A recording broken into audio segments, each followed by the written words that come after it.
자, 이제 오늘 강해 요한계시록 강해 16번째입니다. 복음을 먹고 복음을 먹게 하고라는 제목으로 같이 말씀을 살펴보도록 하겠습니다. 우리는 9장에서 지난 여섯째 나팔이 불어서 많은 심판과 재앙이 임했음에도 불구하고 회개하지 않는 사람들을 보았습니다.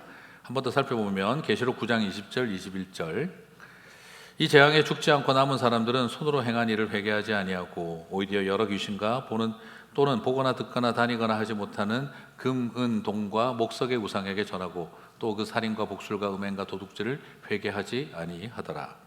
자, 이것을 보면은요 참 놀랍습니다. 어떻게 사람들은 자신들의 어리석음과 욕망에 사로잡혀서 자멸과 공멸의 길을 걸어갔음에도 불구하고 어떻게 이것을 회개하고 돌이키지 못하는 걸까? 참 놀랍기도 하고 신비롭기도 합니다. 하지만 어쩌면 그것이 이게 죄인의 본질일런지도 모릅니다. 인간은 내가 선택하고 행한 것에 대해서 끝까지 정당화시키고 싶은 모습이 있죠. 아담도 그랬습니다. 제가 잘못했습니다 말할 바에야는 이게 다 하나님이 여자를 만드신 이유입니다. 때문에 그렇게 된 겁니다. 하와도 마찬가지입니다. 자신이 잘못했다고 말하기보다는 이게 다 하나님이 뱀을 만드셨기 때문입니다 라고 하나님 탓으로 돌리는 것을 보죠. 인간은 자신의 행동과 선택에 대해서 끝까지 정당화하고 고집 피우는 경향이 있습니다. 그것이 바로 우리가 죄인이라고 하는 본래의 모습을 드러내는 것이죠. 그래서 내가 선택하고 내가 말하고 내가 방향을 잡았으면 웬만한 일이 있으면 절대 돌이키지 않고 모든 책임은 당신에게 있든지 하나님에게 있든지 있다라고 하고 싶은 것이 인간의 마음입니다. 우리는 이것을 사회학자들은 확증 편향이라 confirmation bias라고 하는 표현으로 쓰기도 합니다. 확증 편향은 사람은 자신의 직관적인 판단과 감정적인 선호도 또 심지어 어린 짐작이라고 할 수 있는 휴리스틱스와 같은 것들로 뱉어놓은 것, 자기 진영에 대한 옹호조차도 완전히 이념화시키는 특징이 있습니다. 이것은 정치, 법률, 과학 그리고 심지어 종교의 영역에서도 그대로 나타나고, 그리고 또한 이 확증 편향을 위해서는 과학과 종교도 자신의 확증 편향을 위한 수단으로 도구로 삼는 특징을 가지고 있다 하는 것이죠. 결국은 뭐냐 그러면 확증 편향에 들어가면은요 우리는 없어지고 내 편만 남습니다. 반드시 있어야 할 우리는 파괴되어도 되고 없어져야 할 내 편 만들기에 최선을 다하게 된다는 것이죠. 이성적인 대화는 하지 않고 내 편을 만들기 위한 주장만 남고 선동만 일어납니다. 사실과 진실을 찾고자 하는 노력은 없어지고 내 편 들어줄 사람의 세력을 넓히는 데 집중하게 됩니다. 그래서 사실이 무엇이냐는 중요하지 않고 진실은 편이 많으면 된다라고 생각을 하는 것이죠. 그래서 사실과 주장의 차이를 혼돈하여 자신의 주장이 사실일 거라고 믿고 싶은 것이 사람의 마음인 것이죠. 이렇게 확증 편향에 빠져 있는 인간의 삶의 현실이 있는데 또 동시에 존재하는 것은요, 인간은 또 사람은 불가지론에 빠져 있다는 것입니다. 에그노티시즘이라고 할 수 있는, 나는 에이티시스트는 아니다, 나는 무신론자라고는 하진 않지만 그러나 불가지론에 빠져 있다는 것이죠. 신이 있다는 것도 증명 못하겠고 신이 없다는 것도 증명 못하겠으니 나는 모르겠다 하는 이 무신론이라고는 말하지 않으면서 나는 신의 존재가 없다고도 말하고 싶지 않고 있다고도 말하고 싶지 않다, 그냥 모르겠다 하는 자리에 있다는 것이죠. 참 신기한 것은 모르겠다라고 하는, 진리가 무엇인지 존재하는지 모르겠다 하는 불가지론을 말하면서도 자신의 생각과 고집에는 확증 편향을 보이는 것이 오늘날 이 세대의 특징이다라는 것이죠. 자, 그런데 이 안타까운 것은 우리 크리스찬들 중에서도 진리가 예수님이라는 걸 아는데 역시 확증 편향은 또 확증 편향대로 빠져요. 뭐냐면 good news는 불가지론인데 fake news는 확증 편향이에요. 근데 더 어려운 분들은 근 뉴스도 믿고 페이크 뉴스도 믿는다는 거죠. 이 신비로움을 어떻게 해야 될지를 알 수가 없어요. 차라리 불가지론자들이 통일성이 있는 것 같아요. 그런데 우리는 근 뉴스도 믿으면서 페이크 뉴스도 동시에 믿는, 이해할 수 없는 자리에 서게 되기도 합니다. 자, 이런 시대에 하나님의 자녀들은 정말 어떻게 살아가야 하는 걸까? 불가지론과 확증 편향이 넘치는 이 세상의 풍조 속에서 하나님의 백성들은 어떻게 살아가야 할까? 저는 오늘 불가지론의 자리에 있다 할지라도 우리는 명확하게 예수는 그리스도시요 살아계신 하나님의 아들이십니다라고 하는 명확한 신앙 고백 위에 서야 할 줄 믿습니다. 불가지론의 시대일수록 더 우리는 주는 그리스도시요 살아계신 하나님의 아들이십니다, 애매하고 중립적인 태도를 취할 것이 아니라 거기에 대한 명확한 자신의 고백이 있어야 할 줄 믿습니다. 오히려 확증 편향은 버리고 우리도 틀릴 수 있다라는 겸손한 생각을 가지고 배우고 확신한 일에 거해야 한다라고 생각을 해봅니다.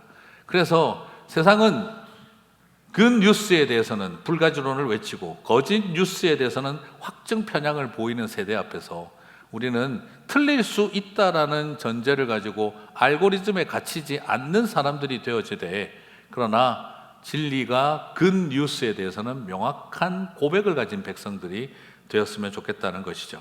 오늘 계시록 10장은 우리들에게 이 점을 명확하게 보여주고 있습니다.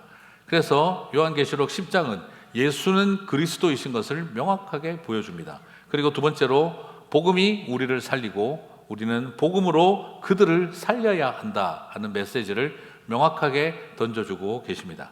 사랑하는 우리 성도 여러분, 오늘 이 계시록 10장 말씀을 통해서 저와 여러분이 불가지론의 시대에 근 뉴스에 대해서 명확한 고백을 가지고 그리고 편향 확증으로 가득 찬 세상 가운데 겸손한 모습으로 배우고 확신한 일에 거하는 저와 여러분이 되시기를 주님의 이름으로 축복합니다.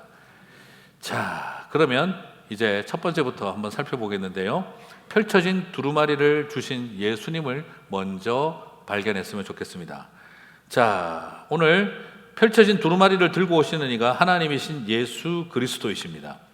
계시록 10장은 명확하게 우리에게 복음을 가르쳐주고 있습니다.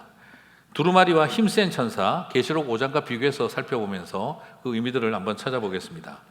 자, 계시록 10장 우리 1절, 2절을 보시게 되면요, 내가 또 보니, 같이 먼저 읽겠습니다. 내가 또 보니 힘센 다른 천사가 구름을 입고 하늘에서 내려오는데, 같이 읽겠습니다. 그 머리 위에 무지개가 있고 그 얼굴은 해 같고 그 발은 불기둥 같으며 그 손에는 펴놓은 작은 두루마리를 들고 오른발은 바다를 밟고 왼발은 땅을 밟고. 자, 여러분, 제가 지난번에 천사는 다 좋은 의미로만 보면 안 된다고 말씀드렸죠? 대부분은 좋은 의미입니다. 첫 번째 좋은 의미의 천사는 마하나임, 미카엘 같은 하나님을 돕는, 하나님을 섬기는 천사들이 있어요. 그런데 성경에는 에인젤이라고 되어 있지만 그냥 영물들이라고 보는 게 좋다라고 말씀을 드렸죠. 사탄의 도구들, 지난주로 생각해 본다면 버섯돌이 같은 얘들도 영물로 되어 있어요. 그래서 에인젤스로 되어 있기 때문에 잘 구별을 해야 된다라고 말씀을 드렸습니다. 그래서 유브라데 강에서 풀려난 네 천사는 그냥 하나님의 천사들이 아니라 바로 제국의 영물들이다라고 제가 말씀을 드렸었죠. 드렸죠? 네. 네. 그리고 오늘 세 번째는 성경에서 천사라고 되어져 있는데, 에인젤이라고 되어 있는데, 이것이 소위 말하는 앞에 1번, 2번이 아니고 예수 그리스도를 상징하거나 예표할 때도 천사가 와서라고 표현할 때가 있습니다. 말 그대로 아브라함이 천사들을 만나 할 때 그때 그 천사도 예수님을 예표하는 거고요. 그리고 오늘 본문에서도 마찬가지입니다. 자, 금방 계시록 10장 1절 2절을 보세요. 저 천사의 스타일이 여러분 볼 때 하나님을 돕는 수준입니까? 아니면 하나님처럼 보입니까? 네. 고도의 신학적 능력을 요구하지 않습니다. 이것은 눈썰미만 있으면 되는 겁니다. 지금 이걸 보시면은 하나님 같은 모습이에요. 그죠? 그러므로 여기에 나오는 힘센 천사가 하나님에게 보조적으로 도와주는 수준의 존재가 아니라 바로 누굽니까? 예수 그리스도를 상징하고 있구나 하는 걸 볼 수가 있습니다. 자, 그러면 이 이야기를 제가 읽는 이유는 이것이 계시록 5장 1절 2절과 유관성을 가지고 있기 때문입니다. 계시록 5장 1절 2절을 보면 내가 보매 보좌에 앉으신 이의 오른손에 두루마리가 있으니 안팎으로 썩고 7인으로 봉하였더라. 또 보매 힘있는 천사가 큰 음성으로 외치기를 누가 그 두루마리를 펴며 그 인을 떼기에 합당하냐 하나. 자, 여기서는 또 주의해야 되는 게 힘있는 천사 나오면은 또 갸가 갸갑다 이래가지고 여기 힘있는 천사는 누구다? 예수님이다. 그렇게 보기에는 좀 곤란하죠. 왜냐하면 5장 2절에는 힘있는 천사라 그랬고 10장 1절에서는 다른 힘있는 천사라 그랬죠. 그럼 같은 분이 아니죠. 신학적 해석을 요구하고 있는 게 아니라 국어를 잘하면 됩니다. 지금은. 네. 그러니까 5장에 힘있는 천사는 그냥 천사고 10장 1절에 나오는 천사는 신적 존재라는 걸 볼 수가 있죠. 그런데 그 힘있는 천사가 뭐라고 했습니까? 두루마리 이걸 누가 떼냐라고 했어요. 네, 누가 뗍니까? 예, 5장 7절을 보시면 그것을 어린 양이라고 하고 있습니다. 같이 읽겠습니다. 어린 양이 나와서 보좌에 앉으신 이의 오른손에서 책을 취하시니라. 이 어린 양이 누구죠? 예수님이시죠. 예수님이 보좌에 계신 하나님에게 봉인된 성경 두루마리를 받아와서 그 인을 뗍니다. 그래서 뭐가 시작되죠? 7 재앙이 시작됐죠. 새로운 느낌으로 바라보시는 여러분의 이 표정이 저를 큰 격려가 되게 합니다. 네, 이게 무슨 의미 다 알고 계시죠, 그죠? 그러므로 지금 살펴보는 것처럼 봉인된 두루마리 성경을 어린 양이 가지고 와서 봉인을 풀었습니다, 그죠? 그래서 10장 1절에서 보니까 그 힘센 다른 천사에게 그가 손에 펴놓은 작은 두루마리를 가지고 있다. 봉인이 다 풀린 두루마리 성경을 들고 있다라고 한 것이죠. 자, 그러면 여기에서 힘센 다른 천사는 누가 되겠습니까? 예수님이 되는 거죠. 자, 지금까지 이해가 잘 안 되셨다 하는 것은 신학적으로 어려움이 있다가 아니라 국어가 잘 안 되신다 하는 뜻으로 이해하시면 되겠습니다. 충분히 이런 부분들은 이해가 이제 가실 것 같아요. 자, 그러면 우리가 지금 중요한 것은 결국은 뭐냐면 하나님의 말씀을 풀어주고 깨닫게 해주시는 분은 누구라는 것입니까? 예수 그리스도라는 거죠. 우리에게 구약 성경과 신약 성경을 전부 다 풀어주고 이해하게 해주시는 분은 예수님은 그리스도라는 것을 결코 바뀌어지지 않는다는 겁니다. 요한계시록 1장 시작할 때 예수 그리스도의 계시라 그랬습니다. 그죠? 그리고 또한 계속해서 나타나고 있습니다. 예수 그리스도께서 계시를 받아오셨고 봉인된 성경을 받아오셨고 그리고 5장에서 풀기 시작하셨고 계시록 10장에 오니까 봉인된 성경을 펴놓고 계시는 분도 역시 똑같은 예수님입니다. 그러므로 뭘 말하는 걸까요? 재림 예수 같은 다른 존재가 필요하지 않다 이 말입니다. 그러므로 성경을 읽으면서 다른 재림 예수를 기다린다는 것은 그것은 오히려 성경 해석을 잘 못하는 게 아니라 대단히 죄송하지만 국어를 잘 못한다고 밖에는 말할 수가 없습니다. 그래서 이긴 자가 아니라 우긴 자라고 말할 수밖에 없는 것입니다. 오늘 여기에서 보는 것처럼 초지일관으로 요한계시록은 우리에게 계시를 주고 풀어주시는 이가 예수는 그리스도이신 예수라고 명확하게 제시하고 있다는 것이죠. 그러므로 사랑하는 성도 여러분, 요한계시록을 공부하면서 또 다른 재림주가 올 것을 기대하거나 혼돈하지 마시기 바랍니다.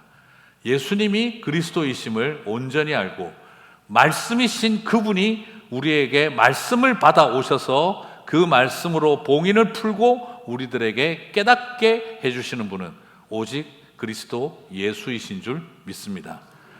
진리를 온전히 알고 거하시는 저와 여러분이 되시기를 바랍니다. 자, 그렇다고 한다면 예수님이 봉인을 이제 다 풀고 우리한테 보여줬어요. 그죠? 그럼 우리가 해야 할 일이 뭘까요? 그 말씀을 읽고 배우고 깨달아야 되겠죠. 그것을 오늘 요한계시록은 말씀을 먹는다라고 표현을 하고 있습니다. 선지자들처럼 이제 우리가 복음을 알고 먹어야 한다 하는 것이죠. 왜요? 예수님이 풀어주셨으니까. 자, 계시록 10장 7절을 보겠습니다. 일곱째 천사가 소리 내는 날 그의 나팔을 불려고 할 때에 같이 읽겠습니다. 하나님이 그의 종 선지자들에게 전하신 복음과 같이 하나님의 그 비밀이 이루어지리라 하더라. 자, 여기서 보는 것처럼 복음은 신약 시대에만 시작된 것이 아니라 이미 누가 알고 있었다고 하고 있습니까? 네, 난 놓고 기억자, 난 놓고 지금 선지자 놓고 선지자 찾기. 자, 누가 먼저 복음을 알고 있었습니까? 구약의 선지자들도 이미 복음을 알았다는 거예요. 복음을 안 것은 신약 시대에서 시작된 것이 아니라 이미 선지자들이 선지서를 쓸 때부터 복음을 알았다는 것입니다. 그렇죠? 그래서 우리가 지난번에 말씀드렸던 것처럼 구약 성경을 뭐라고 표현했다고 그랬습니까? 모세와 시편과 선지자의 글이라고 그랬잖아요. 선지자들이 구약 성경을 쓸 때 그들도 복음을 알았다는 것입니다. 그게 바로 뭐냐면 나중에 메시아가 오실 것에 대한 믿음을 가지고 있었다는 거예요. 그것이 예수님인지는 몰랐겠죠. 그러나 우리는 그걸 뭡니까? 예수가 그리스도다라는 걸 안다는 거죠. 그리스도로 예언되신 분이 예수로 오셨다 하는 것을 우리는 알게 된 거죠. 그러나 구약시대 때는 예수님이 그리스도라는 것은 몰랐지만 그리스도가 오실 것에 대한 믿음은 명확하게 가지고 있었던 거죠. 그게 바로 선지자들도 복음을 알았다는 겁니다. 그러므로 예수님이 이 땅에 오시고 다시 오실 것이니 이 복음의 비밀이 이제는 모두에게 이제는 이루어지고 완성되어지고 있다라는 이야기를 말씀하신 거예요. 자, 그러면 도대체 어느 선지자가 그걸 알았을까? 예를 좀 들어야 되겠죠? 최소한 오늘 한 분은 확실한 예를 들어드릴 수 있는 게 바로 에스겔 선지자입니다. 오늘 계시록 10장은요. 오늘 계시록 10장은 에스겔 1장, 2장, 3장에서 코텐션을 인용을 해왔어요. 그래서 약간 쌍둥이 본문 같아요. 자, 에스겔 1장 26절, 28절을 봅니다.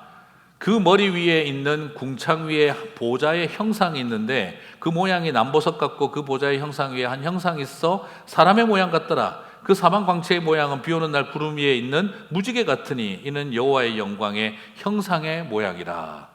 자, 지금 그 보좌에서 그 있는 하늘 위에 구름이 떠 있고 하나님의 영광이 가득하고 사람 같은 분, 이건 누구일까요? 이게 바로 예수님을 뜻하고 있는 겁니다. 에스겔 선지자가 구약에서 예언할 때 이미 뭘 예언하고 있습니까? 그 머리 위에 무지개가 있는 존재인 그리스도, 사람의 모습을 하고 올 메시아를 구약 시대의 에스겔 선지자가 이미 벌써 예표하고 있는 거예요.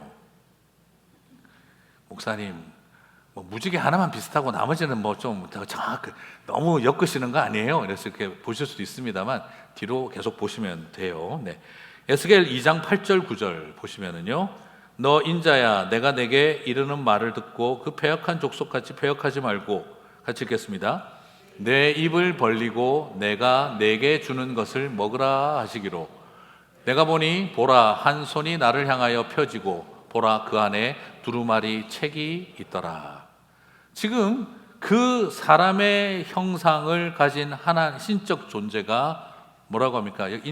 여기서 또 인자야, 이게 또 예수님이다, 또 그러지 마세요. 개화가 다 똑같은 개화가 아닙니다. 여기서 그냥 인자는 누구죠? 에스겔을 말하는 거예요. 성경에 나오는 표현이 있다고 무조건 다 그건 아닙니다. 이건 그냥 에스겔에게 말하고, 나는 누굽니까? 여기서 말하는 나는 예수님이고, 너는 누굽니까? 인자는 에스겔인 거예요. 자, 고도의 신학적 능력을 요구하지 않습니다.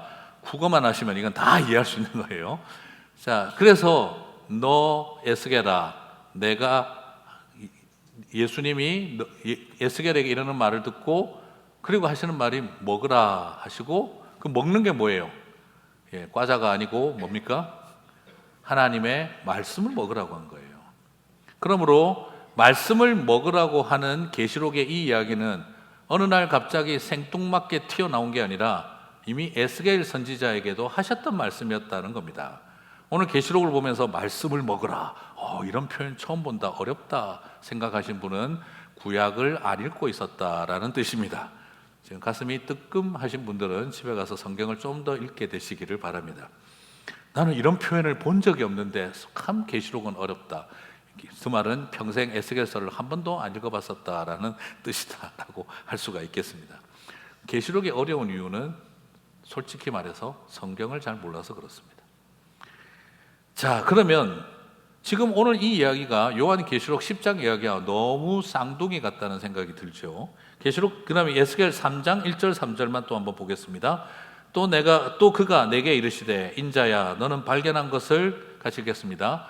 먹으라. 너는 이 두루마리를 먹고 가서 이스라엘 족속에게 말하라 하시기로 내가 입을 벌리니 그가 그 두루마리를 내게 먹이시며 내게 이르시되 인자야 내가 내게 주는 이 두루마리를 내 배에 넣으며 내 창자에 채우라 하시기에 내가 먹으니 그것이 내 입에서 달기가 꿀 같더라. 자, 여기서 신천지나 이런 잘 모르는 분들이 인자를 또 예수님이라고 가르쳐가지고 예수님이 말씀을 먹었고 그래서 또 그 말씀을 먹은 분이 이만희시니까 이만희도 인자다. 이거는 신학을 잘 못하는 게 아니라 뭘 못하는 거죠? 국어가 문제가 있는 겁니다. 그래서 이긴 자라고 말할 수가 없고 우긴 자라고 제가 자꾸 말하는 이유가 그래서 그런 것입니다. 여기서 인자는 예수님을 말하는 게 아니에요. 에스겔을 말하는 겁니다. 천사라고 다 똑같은 천사가 아니고 인자라고 다 똑같은 인자가 아닙니다. 그러면 지금 주고 계시는 분이 누굽니까? 두루마리를 주고 계시는 분이 예수님이고 먹는 사람은 에스겔입니다. 그러면 이 두루마리를 먹으라고 하는데 어떻게 하고 있습니까? 배에 넣으며 그 말씀이 입에 달기가 꿀 같다라고 했습니다. 오늘 에스겔서를 보니까 요한계시록의 프리뷰였구나 하는 걸 발견할 수가 있으시죠. 자, 그러므로 오늘 우리가 여기서 살펴보는 것은요, 예수님이 에스겔에게 말씀을 먹으라고 하셨고, 그리고 계시록에서는 누구에게 먹으라고 하고 있습니까? 사도 요한에게 먹으라고 하고 있는 것입니다. 바로 이유는 무엇입니까? 백성들에게 말씀을 먹이게 하기 위해서인 거죠. 선지자가 어떤 사람입니까? 말씀을 전하기 위해 보냄받은 사람이고, 사도가 어떤 사람들입니까? 복음을 전하라고 보냄받은 이들입니다. 미션이 무엇입니까? 복음을 증거하기 위해 보냄받은 자를 뜻합니다. 오늘 여기에서 쓰여져 있는 똑같은 말입니다. 보냄받은 자들이기 때문에 말씀을 먹고, 그리고 말씀을 먹었으면 그 다음 해야 될 일이 뭘까요? 배부르다가 아니라 말씀을 먹이게 해야 하는 것입니다. 그러므로 오늘 이것을 통해 우리가 살펴보는 것은 예수님으로 인해서 성경의 봉인이 풀리고, 그리고 그것이 펼쳐졌으니 이제 에스겔에게 먹으라고 하셨던 것처럼 사도 요한에게도 말씀을 먹으라고 하셨고, 그리고 또한 누가 먹어야 되겠습니까? 저와 여러분도 다 같이 그 복음을, 말씀을 먹는 사람들이 됨이 마땅한 것입니다. 그래서 저와 여러분은 복음으로 충만해야 하는 것이죠. 자, 그러면 이제 다음으로 넘어가기 전에 말씀을 먹고 복음을 먹는다는 게 뭘 뜻하는 걸까? 입에 달고 배에 쓰라리다는 게 뭘 뜻하는 걸까를 우리가 정리를 하고 마지막 결론을 향해 넘어가겠습니다. 계시록 10장 9절에서 10절을 보게 되면 내가 천사에게 나아가 작은 두루마리를 달라 한즉 천사가 이르되 갖다 먹어버리라. 내 배에는 쓰나 내 입에는 꿀같이 달리라 하거늘 내가 천사의 손에서 작은 두루마리를 갖다 먹어버리니 내 입에는 꿀같이 다나 먹은 후에는 내 배가 쓰게 되더라 라고 하고 있는데, 이게 뭘 말하는 걸까를 생각해 봐야 되겠습니다. 여러분, 뭘 먹을 때 먹으면은 먹은 게 어떻게 되죠? 또 똥됩니다 또 이러시면 안 됩니다. 네, 우리가 먹은 것을 먹고 나면 어떻게 되죠? 먹은 게 소화가 되어져서 뼈가 되고 살이 되고 피가 되고 내 온몸에 퍼지는 겁니다. 내 몸을 이루고 내 삶을 형성하고 내 몸에 흐르는 것입니다. 피가 되어. 그러면 복음을 먹으라는 말은 결국 뭘 말하겠습니까? 복음을 먹는다는 것은 복음으로 그대의 뼈대를 만들고 복음으로 근육을 만들고 복음으로 살을 채우고 온몸에 복음이 피로 흐르게 하라는 것이죠. 그래서 복음이 내 체질이 되게 하라. 복음이 내 몸이 되게 하라. 복음이 내 삶이 되게 하라. 복음과 너라고 하는 인생의 몸이 분리되지 않게 하라. 일심동체가 되고, 다르게 말하면 네가 복음이어야 한다, 이 말인 것이죠. 그러므로 복음이 내 삶과 몸에 녹아 있어서, 그래서 우리는 머리로만 알고 있는 복음, 귀에만 돌고 있는 복음이 아니라 그 복음이 가슴으로 들어오고 뼛속까지 들어가고 내 근육이 형성되고 온몸에 흐르는 피처럼, 호르몬처럼 온몸을 움직이게 만드는 능력이 복음이어야 한다는 것입니다. 그러므로 복음주의자가 되지 말고 복음이 되라고 우리들에게 기대하고 계신다는 것이죠. 그래서 굳이 성경에서 복음을 배우라, 복음을 공부하라 라고 가르치지 않고 복음을 먹으라 라고 했던 것은, 이제 더 이상 머릿속에서나 있는 기독교 가치, 귀만 맴돌고 있는 하나님의 말씀이 아니라 네 뼈대가 되고 삶이 되고 복음과 분리되지 않는 인격이 되어라 라고 우리들에게 기대하고 계신 것입니다. 사랑하는 성도 여러분, 그렇게 복음을 먹게 되시기를 바랍니다. 복음이 되지 않으면, 그래서 우리의 가정과 삶터와 교회와 이 세상 속에서 그리스도인들은 아무런 능력이 없는 것입니다. 복음이 되라고 부름받은 존재들인 것이죠. 그렇다고 한다면 입에는 달고 배에서는 쓰다 하는 표현이, 이걸 어떻게 봐야 될까? 계시록 10장 10절, 내가 천사의 손에서 작은 두루마리를 갖다 먹어버리니 내 입에는 꿀같이 다나 먹은 후에는 내 배에서 쓰게 되더라. 이게 무슨 말일까? 여러분, 복음은요, 이게 좀 약간 그래요. 우리 한국 격언에는 어때요? 입에 쓴 약이 보약이다. 그런데 이게 성경을 왜 거꾸로 가르치지? 입에는 달달한데 배에는 쓰다. 이게 뭔 소릴까 하는 생각이 들어요. 근데 여러분, 복음은 달달한 것입니다. 우슬초 목고지 아까 보셨어요. 난 저런 달달한 거 딱 싫어. 그렇게 하실 수도 있어요. 근데 달달합니다. 세상에 그런 게 어디 있습니까? 나 같은 죄와 상처와 수치와 허물 덩어리를 위해서 하늘이 대신 죽어준 이야기. 너무너무 내가 너를 사랑해서 내가 너를 대신해서 죽고 다시 살았다. 그래서 네 상처와 허물과 더러운 것들은 내가 다 깨끗하게 해줬으니 이제 너는 살기만 해라. 여러분, 그런 사랑 받아보신 적 있으십니까? 복음은 이 세상에서 너무너무 꿀 같은 것입니다. 살아가면서 여러분, 그런 사랑 고백 못 받아보고 죽는 게 얼마나 불쌍한 인생입니까? 남편을 사랑하세요? 30년 됐는데 아내를 사랑하니? Love? 이렇게 하는 분위기가 아니고, 지금 이 나이에 사랑 같은 소리는 We had a great deal. 딜을 잘 친 것도 아니고요. 평생 우리가 그런 사랑 언제 받아봤습니까? 내 너를 위해 죽을 수 있다는 말은 들어도 죽는 건 못 봤잖아요. 그런데 내 너를 위해 죽을 수도 있다가 아니라 내 너를 위해 죽었고 내 너를 위해 다시 살았고, 나는 너에 대해서 어떤 허물도 죄도 기억하지 않는다. 나는 내가 너를 너무 사랑해서 모든 것을 주었다. 이런 달달한 고백 한번 받아보신 적 있으십니까? 복음은 그래서 우리 입에 꿀 같은 것입니다. 불쌍한 것은 신앙생활과 교회를 다니면서도 이 복음이 꿀 같은 것을 모르는 신앙입니다. 안타까운 것이죠. 그러면 왜 그 복음이 배에선 쓰라립니까? 배는 우리의 욕심과 욕망을 상징하는 것이 배입니다. 그래서 끊임없이 인간은 그 상한 감정과 분노와 복음을, 욕망을 갖고 살아가는데, 복음이 나를 위해서 죽기까지 사랑하고 용서하고 다 잊어버리고 내 죄가를 다 잊어버리고 나를 해방시킨 복음이 내 입에 들어올 때 너무너무 꿀 같은데, 이게 이제 내 속에 들어와서 자리를 잡기 시작하면 어떻게 될까요? 나도 그렇게 사랑해야 되잖아요. 나도 그렇게 용서해야 되잖아요. 나도 그렇게 희생해야 되잖아요. 나도 그렇게 기다려줘야 되잖아요. 미워 죽겠는데 내가 이 인간을 위해서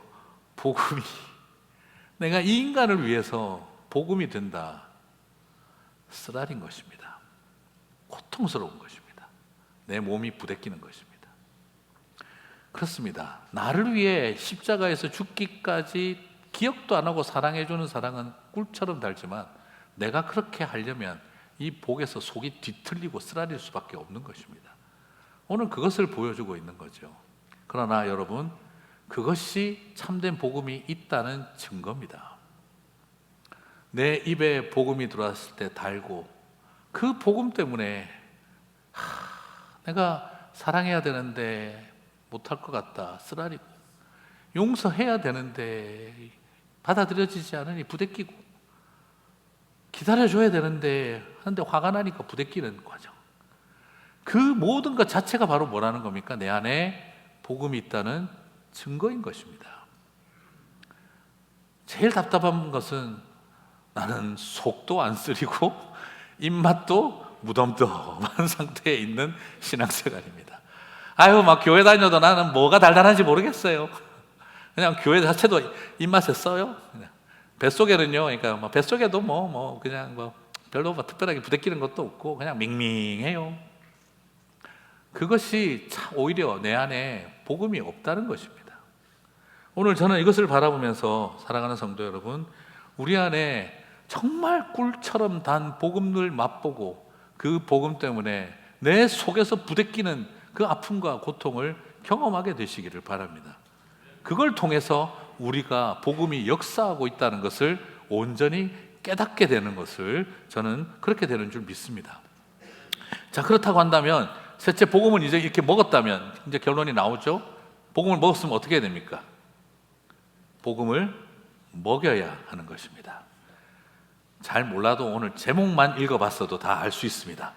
네, 항상 몰라서 모르는 게 아니라 눈치가 딸리면 답을 못합니다. 아시죠? 복음을 먹었다면 복음을 먹이는 삶을 살아야 합니다. 계시록 10장 11절 말씀입니다. 같이 읽겠습니다. 그가 내게 말하기를 내가 많은 백성과 나라와 방언과 임금에게 다시 예언하여야 하리라 하더라. 사도 요한에게 이 말씀을 주신 하나님은, 예수님은 다시 말합니다. 다시 네가 이 복음을 증거하여야 하리라, 선포하여야 하리라 말하고 있는 것이죠. 종말을 살아가는 신앙은요, 비밀풀이 잘하는 데 있는 것이 아니라 복음을 알고 복음을 먹고 복음을 먹게 하는 일입니다. 그 일을 위해서 주님이 저와 여러분을 부르신 줄 믿습니다. 그렇다면 여기에서 왜 하필이면 다시 예언하여야 하리라 라고 했을까요? 왜 굳이 어게인을 넣었을까요? 어게인을 넣어놓은 이유는요, 사도 요한이 이제 지쳤기 때문에, 그가 낙심하고 있었기 때문입니다. 무슨 말일까요? 평생을 복음을 전하고 살아왔다.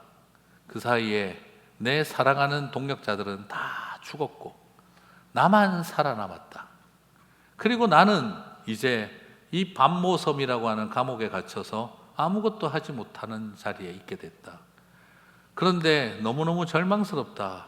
그렇게 복음을 가르친 교회들이 배교자가 되고, 저렇게 복음을 배운 교회들이 거짓 선지자와 이단들에게 놀아나고 있고, 그렇게 복음을 전했는데 로마의 황제들은 더욱 악해지고 핍박만 해대니 잔인해져가니 하나님 말씀을 전해봐야 무슨 소용이 있나. 그리스도인들도 배교자가 되고 그리스도인들도 거짓 선지자와 이단에게 놀아나고 있고 교회는 무너지고 있고, 이 세상은 아무리 복음을 전해도 변화도 일어나지 않고, 나는 이제 늙어서 병들어 반모섬에 갇히고 살아남은 자의 슬픔으로 다 죽고 나만 남았는데, 이제는 선지자적 딜레마와 영적 허무주의가 그의 마음속에 밀려 들어오고 있을 때 주님이 보여준 겁니다. 요한아, 다시 먹으라. 그리고 사랑하는 내 제자 요한아, 다시 복음을 선포해라. 사랑하는 성도 여러분, 오늘 저는 여러분에게 이 부탁을 드리고 싶습니다. 불가지론이 넘치고 확증 편향이 가득한 이 세상 속에 다시 복음으로 돌아가시기를 주님의 이름으로 축복합니다. 다시 내 가슴 속에 말씀을 먹고 말씀을 알고 말씀을 전하고 싶은 그 갈망과 뜨거운 소명이 일어나게 되시기를 주님의 이름으로 축복합니다. 복음으로 살아야 된다, 그리고 복음으로 살려야 한다 하는 그 열정이 저와 여러분의 마음과 가슴 속에 다시 일어나게 되시기를 바랍니다. 이제 말씀을 전해봐야 소용없다, 하나님의 말씀을 가르쳐봐야 의미가 없다, 영적인 허무주의가 밀려오던 노사도 요한에게 이제 이 나이에 은퇴해서 내가 뭘 할 수 있겠나? 하나님, 나는 이제 목장 같은 거 안 해요. 김도영 목사님 연락이 곧 갈 겁니다. 나 이제 목장 같은 거 안 해요. 나 이제 성경 가르치고 배우고 이런 거 안 해요. 너 하나님 말씀 전하고 전도하고 선교적 사명 다 필요 없어요. 이제 이 나이에 뭐 합니까? 옛날에 젊을 때 뭐 미쳐가지고 좀 뛰었는데 소용없어요. 허무한 거예요. 이제 그런 달달한 거 없어요. 그런데 오늘 주님이 다시 말하고 있는 것입니다. 다시 그들에게 선포하라고. 사랑하는 성도 여러분, 내 가슴이 다시 복음을 알고 내 영혼이 복음을 먹고 그리고 다시 복음으로 먹게 하는 그 사명에 부르심을 받는 저와 여러분이 되시기를 주님의 이름으로 축복합니다. 오늘 저는 이 말씀을 바라보며 저는 느낍니다. 하나님은 선교는 우리에게 더 이상 선택의 문제가 아닙니다. 선교하기 위해서 결단하십시오. 그 말은 뭘 뜻하는 걸까요? 복음이 없다 이 말입니다. 그 교회에, 그 성도들 안에는 복음이 없다 이 말입니다. 아니, 우리는 말씀 배우는 게 중요한 거지 선교 가는 게 중요한 게 아니야. 말씀이 뭔지 모르고 있다는 뜻입니다. 말씀을 먹었는데 어떻게 말씀을 먹이지 않을 수가 있습니까? 선교하기 위해 결단이 필요하다? 다른 말은 복음이 없다, 복음을 모른다입니다. 선교하러 가는데 또 성경은 모르고 있습니다. 이건 또 무슨 이야기입니까? 말씀은 모르고 예배는 안 드리고 성경 공부는 하나도 하지 않으면서 열심히 선교하겠다고 나갑니다. 앞에 케이스는 영적인 비만에 빠져 있고, 말씀은 모르면서 선교하러만 가겠다는 사람들은 영적인 영양실조입니다. 저는 다이어트 하고 싶어요. 가 아닙니다. 요즘 말씀 다이어트, 기도 다이어트 중입니다. 그것은 영적으로 죽어가고 있는 것입니다. 병든 겁니다. 선교하지 않으면서 말씀을 공부하고 있다, 하나님 말씀을 묵상하는 것이 아니라 취미생활하고 있을 뿐입니다. 내한테 맞는 취미생활 열심히 하고 있는 겁니다. 말씀은 하나도 모르면서 공부하지 않으면서 선교 열심히 하고 있다, 역시 선교하고 있는 게 아니라 취미생활하고 있는 것입니다. 말씀이 내 안에 풍성히 거하여 그들에게 흘러가 먹이게 하는 일, 이 둘은 일란성 쌍둥이, 떨어질 수 없는 관계입니다. 사랑하는 성도 여러분, 종말에 취미생활 열심히 하지 마시고 종말론적 삶을 살아가시게 되기를 바랍니다. 복음을 먹고 복음을 먹게 하는 삶, 주님은 저와 여러분에게 교회 다니면서 신앙적인 취미생활하라고 부르시지 않으시고 종말론적 삶을 살아가라고 부르신 줄 믿습니다. 복음을 먹고 복음을 살아야 합니다. 복음을 모르고 선교하러 가니까 볶음밥만 하는 것입니다. 볶음밥만 먹이고 있는 것입니다. 참된 복음을 먹여야 합니다. 그러기 위해서는 내가 알아야 합니다. 그리고 성경 말씀을 공부하면서, 선교는 좀 나다니는 거 좋아하는 사람들이 하는 사역이라고 여기지 마십시오. 그렇게 배운 성경 공부, 하나님의 말씀을 전하지 않았다면 나중에 주님 앞에 배운 공부가 부끄러울 것입니다. 목사님, 그래서 저는 안 배우고 사역도 안 하기로 결심했습니다. 나중에 주님 앞에 부끄럽지 않을까 봐. 하나만 부끄럽지 둘 다 부끄러울 길을 굳이 꼭 가시겠습니까? 오늘 우리 안에 하나님의 말씀이 선교가 되었으면 합니다. 마지막 때는요, 진짜는 굿뉴스는 모른다고 하면서 페이크 뉴스에 목숨 걸고, 그리고 하나님의 백성들도 굿뉴스도 좋고 페이크 뉴스도 좋다고 하고 있으니 답이 없는 겁니다. 우리는 오직 굿뉴스만 알고 전하면 되는 것입니다. 사랑하는 성도 여러분, 복음으로 충만하시기 바랍니다. 부탁드리고 싶습니다. 제가 요즘 하고 싶은 게 있습니다. 성도들의 신앙을 알기 위해서는 지갑을 열어봐야 된다. 그래야 온전히 회개했는지 알 수 있다. 다음 두 번째, 요즘 알고 싶은 건 휴대폰 전부 다 받아서 유튜브 서브스크라이브 한번 다 보고 싶습니다. 뭐 해놓고 계신지.